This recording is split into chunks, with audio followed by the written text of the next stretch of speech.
Hi guys, how are you today? I hope you're having a wonderful day so far. For those of you who are new, my name is Eva, and for those of you who are coming back, as always, thank you so much for coming back. I appreciate you guys, and welcome to another MLM shit show. So for today, I decided to record a video about our favorite network marketing coach because she talks a lot in her videos, in her trainings, so I won't have to strain my throat too much. We can just chill a little bit, relax, drink coffee, and listen to her very useful, I'm sure, trainings. Take a look at the graph, like, subscribe if you haven't already. I would really appreciate it. It would help me out a lot. And yeah, as per usual, I'm just gonna put a little disclaimer in here and let's get into the video.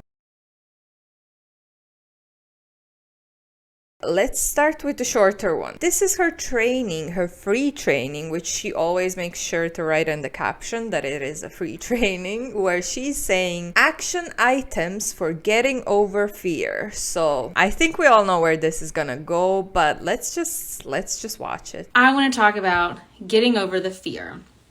So I asked you guys yesterday in my stories, like, what's something you wish you had more training on, more information about? And somebody said something that really stuck out to me. They said, I want to get over the fear, but don't tell me to just get over it or to just jump, I think is what she said. So I was like, that's a really good point. I think a lot of times in this industry, we're like, okay, like, you're going to be scared, but do it anyway. Face the fear, feel the fear, do it anyway. And that's great. But like, a lot of people are in their heads about this. And I wanted to come up with some tangible ways for you to like get out of your head, you know, so you can like actually start showing up and working your business. Because if you're afraid, it ain't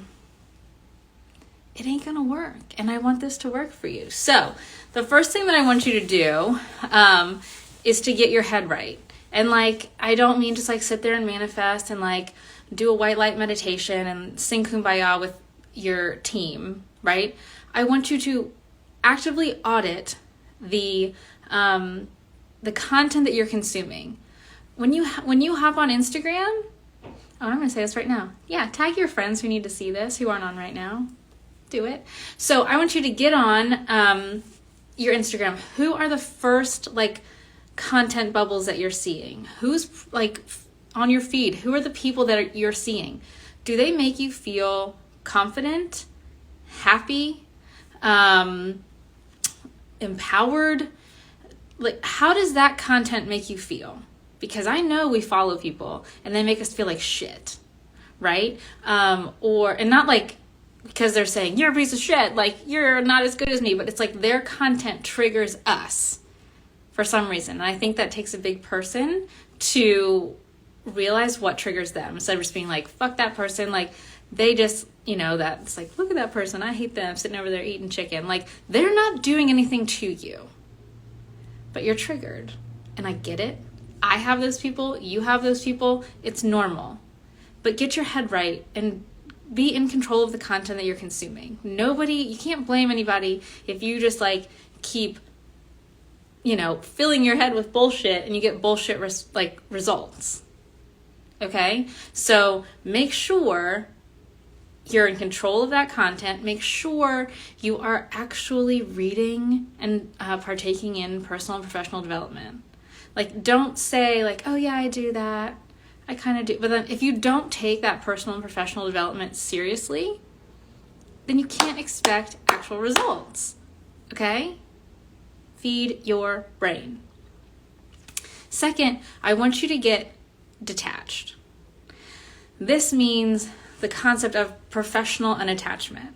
So I'm not saying walk around, don't feel anything, don't be scared, don't be sad, don't care about people. That's not what I'm saying.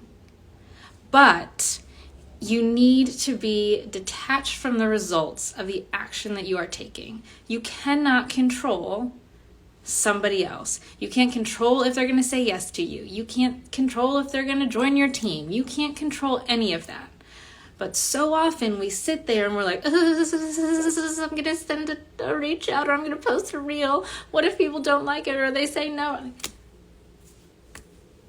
You have literally no control over that. That's the same as being like, oh God, the sun is gonna rise today. How do I make it stop? You can't control it. So let go of it.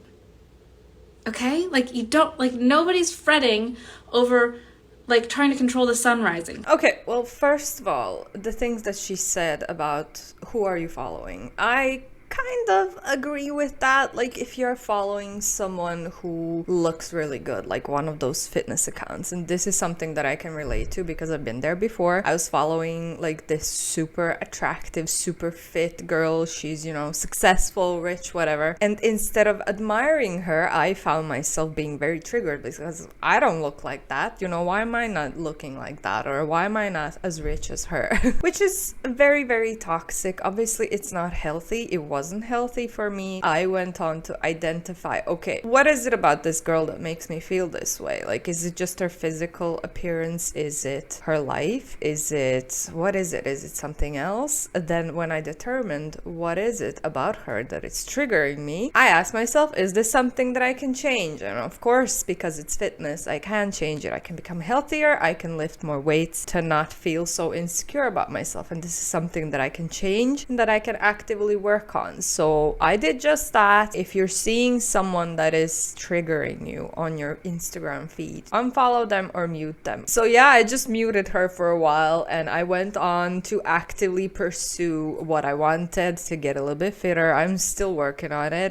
This was just recently actually. And would you look at that? I no longer am getting triggered by this woman. So it's nothing that she did. It was just me wanting to have something that she has, but I was too lazy to work for it because she doesn't look that way just out of nowhere. I unmuted her because I don't mind seeing her posts. She's actually, instead of being jealous and triggered by her, I have changed my approach and I use her as my motivation. Obviously I can't look like her. We all have our genetics, we all have our individual. The only thing that I can do is stop being fucking toxic and try to be the best version of myself. Try to be the healthiest, the best, the fittest version of myself, right? And this is like for normal non-MLM related things. If there is someone that you follow who's in an MLM and they're just annoying you and triggering you because they're spewing bullshit on social media, that's a completely different thing. You should definitely unfollow them and not support them. Personal development is important, yeah, sure, but like I said, personal development in which you can like read the book about something or just identify your own insecurities and your own issues and try to work on them. If you need help, find help to help you work on them, right? It's really not some great advice. Once again, it's kind of very basic. If social media is something that you would like to do but you're anxious about it, then again, you have to identify why are you anxious about it. Is this really something that you want to be doing? Once again, this is about an MLM. So she is just saying, if you're scared of posting about your business, what are people gonna think about you? This all comes from a reason. Like, people don't judge MLMers for no reason. They do judge them because you're just trying to scam people. Like, you're just trying to recruit for your personal benefits. It doesn't mean anything. You're just trying to force people to post about their MLM when they don't feel comfortable about posting about their MLM, and they don't feel comfortable for a reason because they probably shouldn't. They should get out as quick as they can. If you don't want to do something, you don't have to do it. Like, no one's gonna force you to be active on social media. If you don't want to post, you don't have to post. You know what I mean? I hope you know what I mean. I'm starting to blabber a little bit too much, so let's just move on. You can't control it. If somebody says yes or no to you,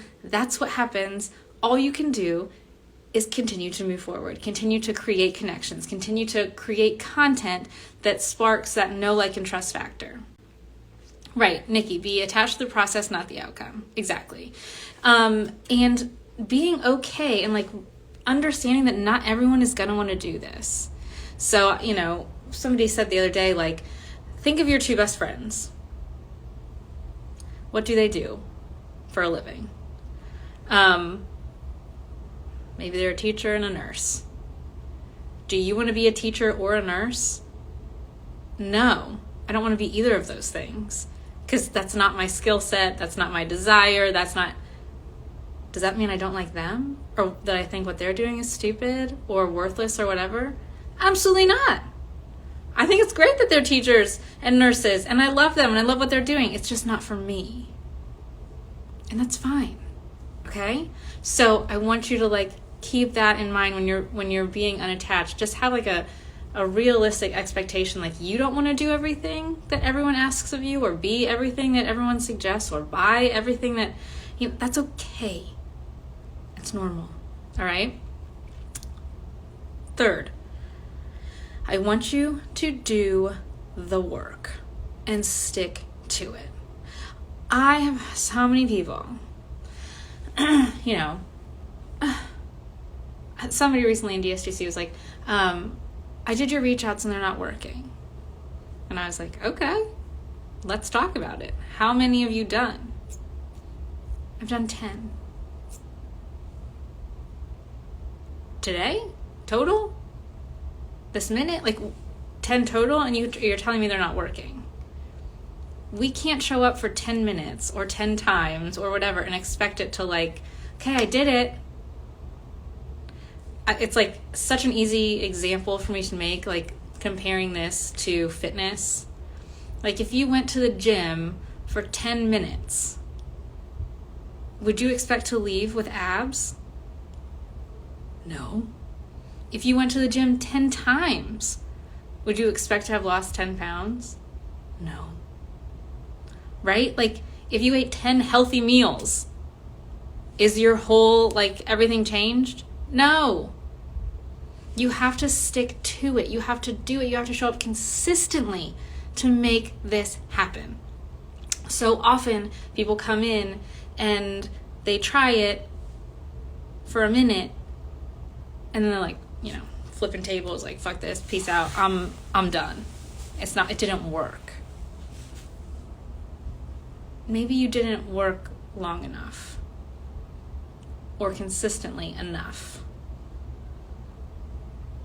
And that's okay. Once again, with no surprise, she is blaming the people who failed. It's all their fault. They didn't try for long enough. They didn't try for hard enough. And this is not the first or the last time that we're gonna hear this bullshit from Colleen's mouth. But I hope by now we all know that it really isn't about how much effort you put in or how much work you put in or how consistent you are. 99% of people don't fail because they're lazy or they weren't consistent enough. And just imagine like how shitty it must feel when you have to reach out to 10 strangers on Instagram or 10 of your friends and you have to try and recruit them into this scam. In my own opinion, 10 is a lot of people, but once again she's acting like only 10. Like, you're supposed to do 100 every day, it's just crazy. 10 is a lot of people. Like, what are we talking about? Especially when you're cold messaging people. Again, the way she said as well, oh, she doesn't hate her friends who are teachers or nurses. Yeah, of course, because they're doing like good work, especially nurses, putting their life and their health on the line to help others. Of course, you're not gonna hate someone for doing that, but you're talking about MLM. You're talking about people who are literally brainwashed and trying to recruit others into the pyramid scheme. Again, in my own opinion. So, of course, people are gonna look at you differently than they look at a nurse. Disgusting that she's even comparing this to something like being a nurse, but anyway, let's continue.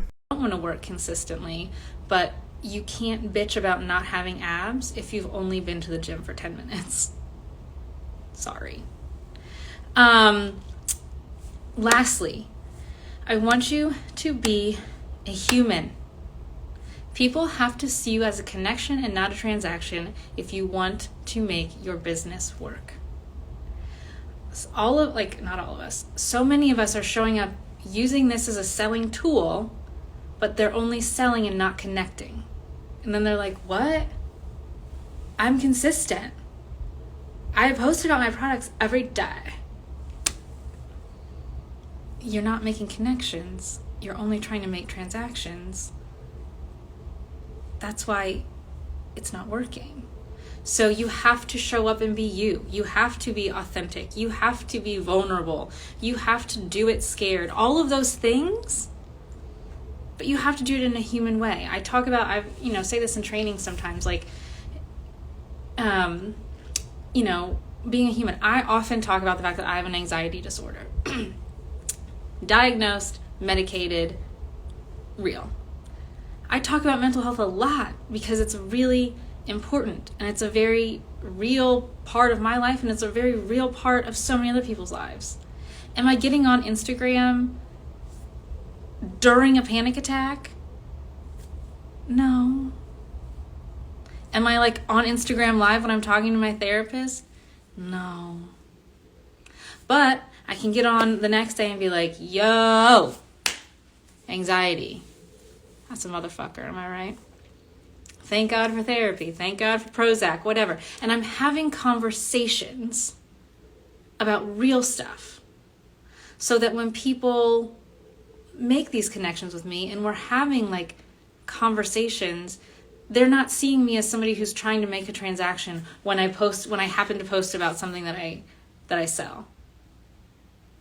Because I'm human first. There's a connection first. And then it's an exchange of energy is that transaction, not me trying to take somebody's money. Okay? So, those are 4 things that we can do to get over the fear and start working your goddamn business. And again, but not to anyone's surprise, she is just telling everyone to make those connections. You can't just cold message, you can't just talk about the business, be vulnerable, talk about your problems, mental health, your kids, whatever you have, use that in order to make this fake connection with people, and then you can recruit them and sell to them, because it's not just cold messaging, right? And this is just shocking and disgusting of how many times this woman gets onto a public platform that everyone can see and just tries to teach people how to manipulate other people in order to recruit. And honestly, it's a little bit dumb because she is doing it on a public platform where literally your potential customers can see what you're doing, and that everything that you do on your social media is fake just because you want to recruit them. So in my eyes, it really doesn't make any sense. It's a really, really dumb move that they do. I mean, it's good for us. At least we have access to it, you know, we can call it out. We have proof that they're doing all of this just to manipulate people. My ears are warm. I have to pull up my my beanie. All right, so the next video that we have here is changing companies etiquette. And yeah, I included this one because I'm pretty sure that she's not in Rodan and Fields anymore. I'm pretty sure she moved on to Arbonne, and this is the video that she made just after she moved, which again, if she was successful in Rodan and Fields, she probably wouldn't have left, right? So she left for Arbonne because she wasn't happy. This person is a network marketing coach, like one of the biggest network marketing coaches. She earns like $1 million every year with her network marketing coaches, when she herself can't even stick to the advice that she's giving, or it's just not working. She's not a successful MLM rep. No one really knows. Like, she never talks about it, so it's really hard to figure it out. But since she's changing companies, she probably isn't successful anyway. Also, can we just go back to how she said these are 4 things that you can do to get over fear? And once again, they were like very basic, weird advice that doesn't actually have anything to do with you getting over the fear. It's not very helpful, but again, nothing new for her in her trainings. So let's take a look at this one. We'll be talking about the etiquette of a pivot.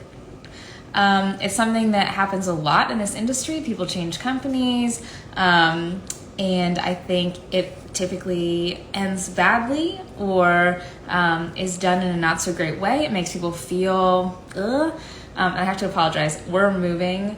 There are boxes everywhere. I'm sitting in my kitchen. And my dishwasher is on, so you're going to be hearing it. I apologize. But we're talking about the pivot. It happens.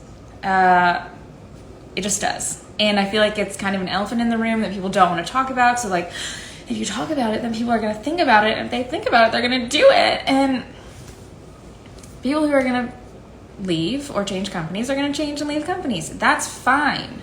So I think there's 2 ways that we need to talk about this. The etiquette falls on both parties, right? So it's not just the person who's leaving or changing companies or doing whatever.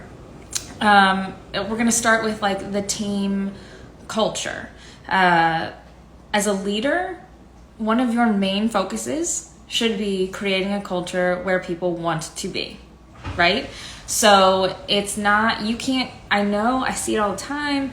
And for anyone who's watching this that is a leader, I have like my DMs are like a confessional for every network marketing company out there. I know and hear about everybody, right? So I hear a lot about uplines who kind of have this entitled or like I'm better than you, hierarchy of how they talk to people.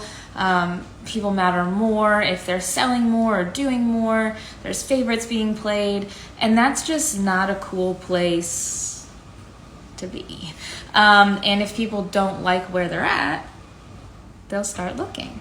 Like that happens in the corporate world, that happens in everywhere, right? So we want to, as a leader, we want to focus on creating a team culture that is inclusive, diverse, happy, fun. And you can do lots of trainings on this, and we talk about this in DSGC, but like think about how people want to feel when they're a part of your team and in your orbit. This high horse that I sometimes see leaders on, like we need to just hop on off and get on the ground like a normal person, right? So that's how we're going to create that culture. People matter, and I know everyone knows this, but if somebody makes one sale in your organization this year, it fucking matters. So be nice to them. Say thanks. Express appreciation for everyone on your team. And I think from a leadership culture standpoint, we need to have an abundance mentality. Like, your team isn't the only place to get professional development. It's not the best trainings in the world. It's not the only place that people can be. Shit. I mean, I run a community and I want people in all different types of stuff. Kristen Boss, great. Like, Allie Reeves, awesome. Shauna Van Bogart, awesome. Like, you're working with all these people, great. There's room for everyone, right? It's not like, oh, well, I'm the best. I'm fucking good. I'm great. But so are other people, right? So don't feel like you have to like white knuckle people or like be this kind of like, oh, well, this is what we do here. And I know that people feel this way because they tell me in my DMs every day. So if that resonates, check yourself. All right. And lastly, we have to have grace because people are going to leave, because we often things stop working for some people. People make changes. Like, this is literally how life works. We don't own anyone. Nobody owes us anything. Okay? So we have to have grace. If somebody wants to leave your organization, your company, whatever, same thing, wish them well. Right? Like, wish them well. Okay? Have the conversation. I've seen really nasty things happen. Really nasty things to people who I genuinely care about. I've heard nasty things happening about people who I don't know personally. And it's just gross. And it gives this industry a really bad name. Have some grace. Have that abundance mentality. If somebody's not meant to be on your team forever and ever, that's okay. It sucks. It sucks. Like, I'm not saying like whatever, like cry about it, be mad about it, like scream, yell, punch a pillow, whatever you need to do, write it out in your journal. Like, I'm serious. But when it comes to treating that person, you treat them with grace. And when it comes, if people on your team ask a question, like, they made a switch. Not talking about it or trying to hide it or whatever just seems, weird. So yeah, but be nice. Yeah, be nice. Okay. And here's the other thing. So I've seen in my company there's always waves of people leaving, joining in any company. And we experienced that last year. And everyone freaked the fuck out. And that everyone has their own reasons or whatever, but nobody on my team left.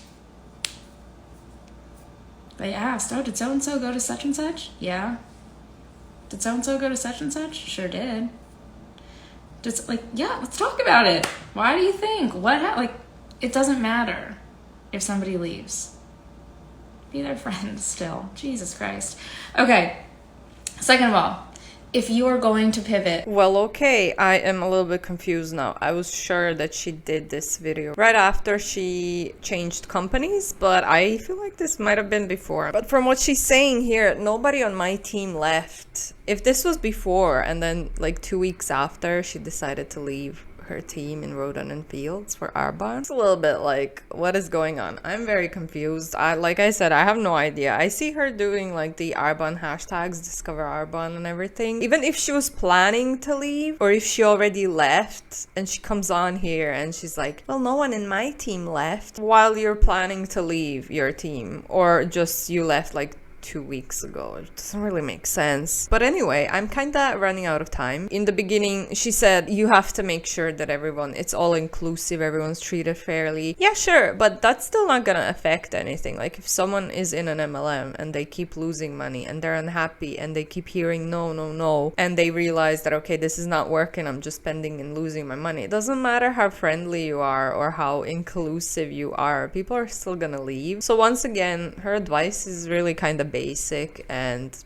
not helpful at all. I have to wrap that up here, and thank you so much for watching. I hope you enjoyed it. If you did, please leave me a like and subscribe to my channel for more content like this. I don't know what this was, but yeah, thank you to all of you nice people who are supporting me. If you're not coming from my social media, my Instagram link is gonna be down below. I talk about MLMs over there as well as my own personal life, fitness and stuff like that, whatever comes to mind. So yeah, if you want to check me out, and again, thank you so much for watching. I'll see you in the next one. Bye.